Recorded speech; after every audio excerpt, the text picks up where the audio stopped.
welcome back to my channel. Today I'm doing what I read last month. Last month was June. I read 10 books.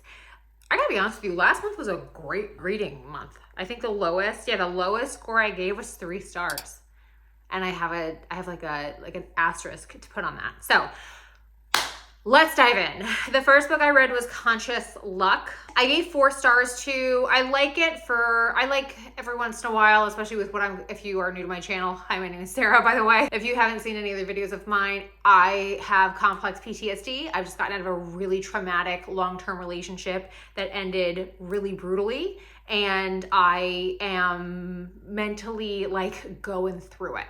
So I'm currently reading a lot of stuff to help me, or I've spent a lot of 2024 helping my brain. If you know a traumatized brain, my amygdala and my hippocampus are different sizes than they should be.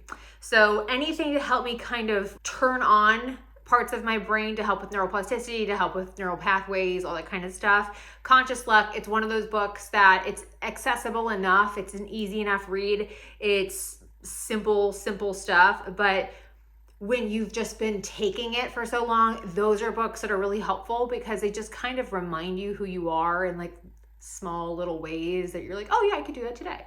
So yeah, I gave 4 stars too. It's an easy enough read. I will say I did a lot of fiction in this. I love a novel. Like I'm a big fiction fan. I had a really good month for fiction. So I read Good Material by Dolly Alderson. That was my first book I checked out from my local library, which I'm very excited about. I got my library card last month. If I moved and I needed So Good Material, I gave 5 stars too. I like Dolly Alderson a lot. I wouldn't say I'm like some of the like hardcore fangirls, but I do like her writing style. It's very accessible. And the humor, I don't know how it's gonna like hold up over time because it is pretty specific, but I think I'm probably at the similar age range as her. So like, I totally get it. And Good Material, an excellent piece of fiction from her. I really, really liked it. I followed that up with I am completely in love with this man's writing. Richard Osman's The Thursday Murder Club. This came as a recommendation from Mary Skinner. If you follow her on any social media, she reminds me of like myself when I was younger. And because I'm significantly older than her. She loved it. And she explained it as like, it's basically a murder solving club set in a retirement home. So it's a bunch of old people solving murders. And it's funny. Like I will tell you this, I don't like a murder. Like I don't want to watch true crime. I got enough shit going on in my life. I don't need any more help. These books, I gave 5 stars to the Thursday Murder Club. I legitimately laughed out. I love when a book makes me laugh out loud. I really do. Like it makes me so happy. So I really recommend. This has to be in my top 10. Like sincerely, these books have to be my top. I have a really hard time seeing how there's going to be another piece of fiction, novel, whatever, that just I'm so excited to go back to. So I checked these out from the library. I'm gonna buy them at some point because I'm just gonna miss the characters so much. So yeah, so highly encourage you to check that out if that's your vibe. The Man Who Died Twice is the 2nd installment in that series. 5 stars as well. They're all so good. They're so good. They're just such a good time. They're so fun.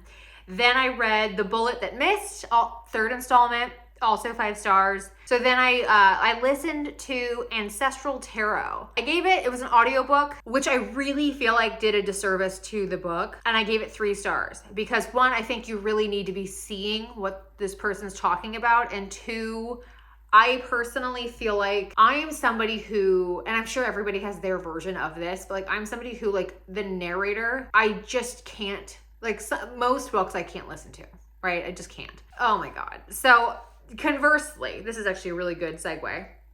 I listened to Clanlands, which is the Outlander guys. They wrote Clanlands, and I listened to it, and I have to tell you, if you do fine with the Scottish accent, listen to it. If you like really struggle, maybe don't. But they've got really accessible Scottish accents. They're not like heavy Glaswegian. They're approachable. So most people I would imagine would be probably fine, but that's a generous statement. I don't really know what the kind of average pulse point on a Scottish accent comprehension is. Anyway, I am aiming to go to Edinburgh, and I want to do the NC 500 next year for my birthday. It's a big birthday. So I've started my Scotland research, and that's what I kicked it off with, was reading that. I've subsequently watched their shows, Men in Kilts, so I'm a fan. I gave it 4 stars. It's really interesting because they basically, like, they talk through like whiskey warfare and all this kind of stuff. They just talk you through Scotland a little bit, and it's by no means like a full comprehensive, like, Scotland's history is insane for an American like myself to like wrap their head around, but one of the reasons I want to go. But it's just a good time. I gave it 4 stars. I really enjoyed it. Their banter is really good. I encourage you to listen to it because they do banter in the book. Like they do it's nice, it's fun, it keeps it peppy. And so yeah, I liked that a lot. Then I finished the Osman books. I did The Last Devil to Die. I gave that 5 stars. I genuinely love those books. They're so much fun. He has another one. I've already got a hold on it when it comes out. We Solve Murders. I just so enjoy his writing. I had this hunch going in like to the summer, like, oh, this is going to be like a female writer summer.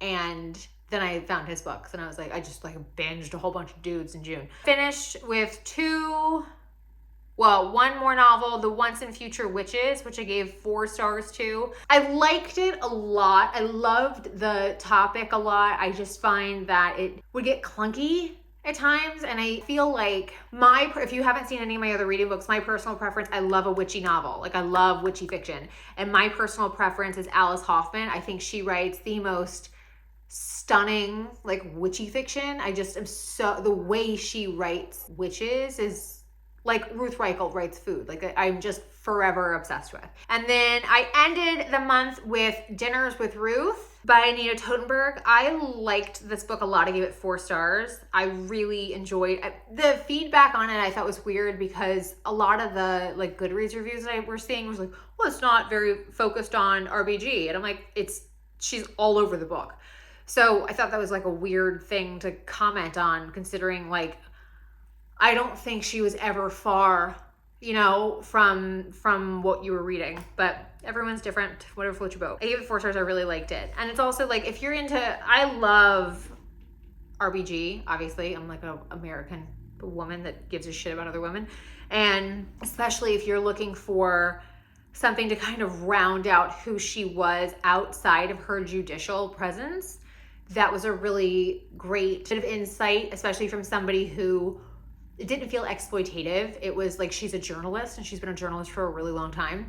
So Anita Totenberg is an NPR journalist. She covers like legal affairs. So she literally covered like the Supreme Court and like how the judicial calendar works, So it was very respectful. There was like a depth of knowledge. There was a depth of understanding her workload in a way that felt like I would like it was a good way to like translate it to like the layperson, because like most people don't really realize. I would say like the average person probably doesn't really realize what kind of schedule they keep. And listening to her talk about like her sleeping schedule and how they've like her husband teaching her how to use her own stove and like just like. And like they humanize her in a way that's very like, obviously she was a person, like obviously, but also like she's RBG, she's like an icon. So it's kind of easy to be like, well, she just has people or whatever. And she was this teeny tiny little Brooklyn lady who was just such a badass. Anyway, I loved it, but I'm pretty biased when it comes to stuff like this. Like unless you're just shitting on her, like I'm gonna probably like it. But yeah, that's what I read in June. I am really excited for July. I'm over halfway done with I wanted to read 100 books this year. I'm over halfway. We're doing great. I think I'm a couple of books ahead of my like Goodreads tracker thing telling me I'm a couple of books ahead.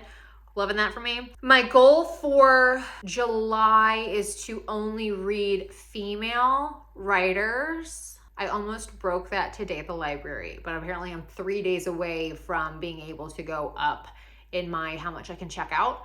And the 6th book I was checking out was written by a guy, so I took it as a sign. Anyway, so I've got tons of female books to read. We're all good. But if you want to see what I thought of all of that, stick around and subscribe, and I'll see you in a month on that.